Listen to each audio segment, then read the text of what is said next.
ታሪኽና ዝጅምር ሓደ ሰብ ንምዝንጋዕ ካብ ከተማ ብዝወፀሉ ሰዓት እዩ። ኣብ ውቅያኖስ እውን እንዳኸደ እዩ። ከምኡውን ኣፍ ገደል እንዳኸደ እንዳሃለወ አንደበቱ እውን እቲ ሓሸዋ ያንሸራተሞ ይወድቕ። ከምኡ እንዳተንሸራተተ እውን ኣብቲ ጫፍ ገደል ይበጽሕ። ቅድሚ ምውዳቑ ድማ ብኢዱ ንምርግጋዕ ይፍትን። ነገር ግን ኣብ ውሽጢ ፍርሓት ስለ ዘሎ ክረጋጋዕ ይካኣለ። አንደበቱ እውን ኣብቲ ቦርሳ ዝነበረ ስልኪ ተፀውዖ እሞ ንሱ እውን በታ ሓደ ኢዱ ነቲ መሬት ብምሓዝ እታ ስልኪ ንምውፃእ እንትሞክር ነገር ግን ናይዛ ንእሽተን ተግባሩ ድጋሚ ናብቲ ጫፍ ገደል ንኽንሸራተት ይገብሮ። ከምኡውን ተንጠልጢሉ ደው ይብል። እዚ ድማ ካብቲ ናይ መጀመርያ ዝኸፍአ እንትኸውን ሕዚ ኣብ ሓደጋ እዩ ዘሎ።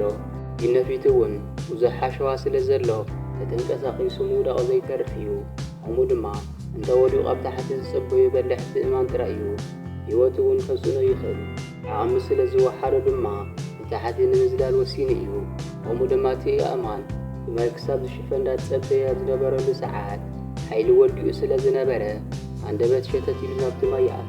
ነገር ግን እቲ ዝዘለለሉ ብራኸ ስለ ዝነበሮ ንእሽተን ጉድኣት እውን ይበጽሖ። ቆንዙኡ ተፃዊሩ እንዳሓመሰ ምስ ወፀ እውን ኣብቲ ኣብኡ ዝርከብ እምኒ ይድቅስ። ምስ ተረጋግዐ እውን ጉድኣቱ ምፍታሽ ይጅምር። ነገር ግን ዝተጎድአ ሓደ ኢዱ ጥራይ እዩ ነይሩ። ብዙሕ ጉድኣት ስለ ዘይበጽሖ እውን ንምኻድ እንትሙኩር ሰውነቱ ይነዝረሞ ይወድቕ።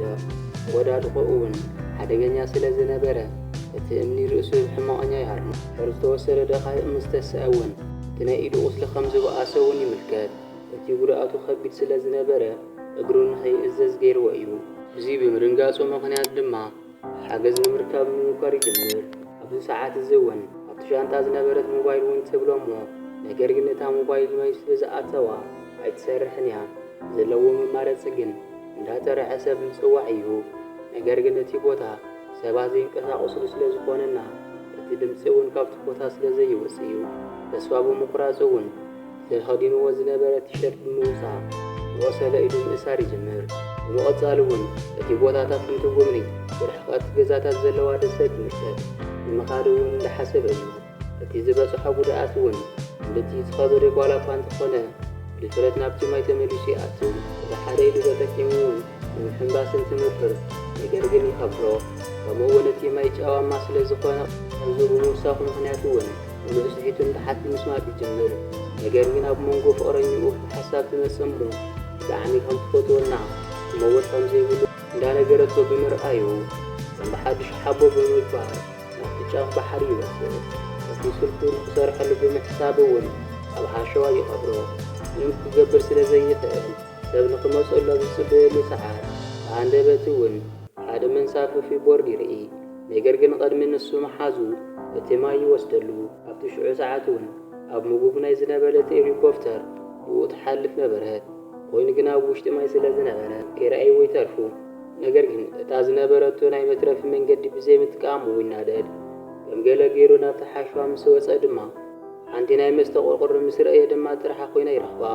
ኣብዚ ቦታ እዚ ካብ ዝኣተው እውን 24 ሰዓት መሊእዎ እዩ። ነገር ግን ማይ ብጣዕሚ ፀሚእዎ ኣሎ። ናይዚ ባሕሪ ማይ እውን ጨዋማ ስለ ዝኾነ ኣይስተይን እዩ። ኣብዚ ህይወቱ ዝበፅሖ ዘሎ ነገራት እውን ብጣዕሚ ይሓዝን።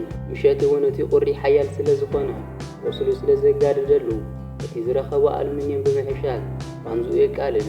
አንደበቱ እውን ናይ ዝናብ ምልክት ይርኢ እሞ ይሕጎስ። ምኽንያቱ እውን ዝናብ እንተዘኒቡ ዝስተ ማይ ስለ ዝረክብ እዩ። ኣብዚ ሰዓት እዚ እውን ብፍጥነት እቲ ኣልሙንየም ጉድጓድ ፍሒሩ ንምዝርጋሕ ምጽባይ ይጅምር። ነገር ግን ንእሽተን ስለ ዝነበረ እተን ዘጠራቐመን ብምስታይ ይረጋጋዕ። ብጽባሒቱ ካብ ብርቃሱ ምስ ተስአ እውን ስለ ዝጠመዮ ኣዲኑ ክበልዕ ይሓስብ እሞ ኣይተሳኽዐሉ ይተርፍ።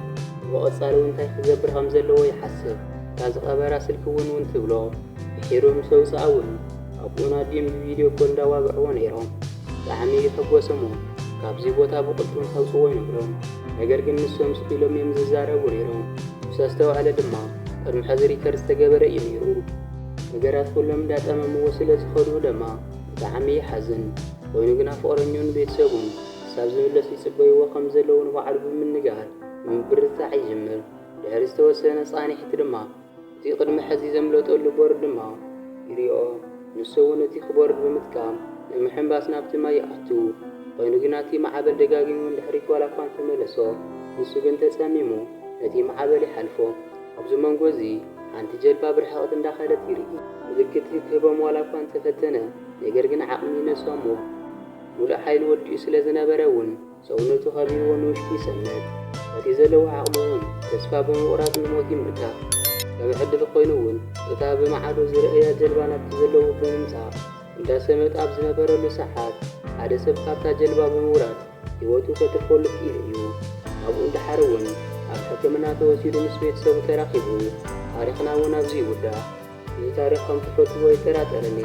ሓሳብ ርእይቶ እንተሃልየኩም ኣብ ኮሜንት ኣቕሙጡለይ። ከምኡ'ውን ቻናልና ሰብስክራይብ ምግባር ቤተሰብ ኮኑ።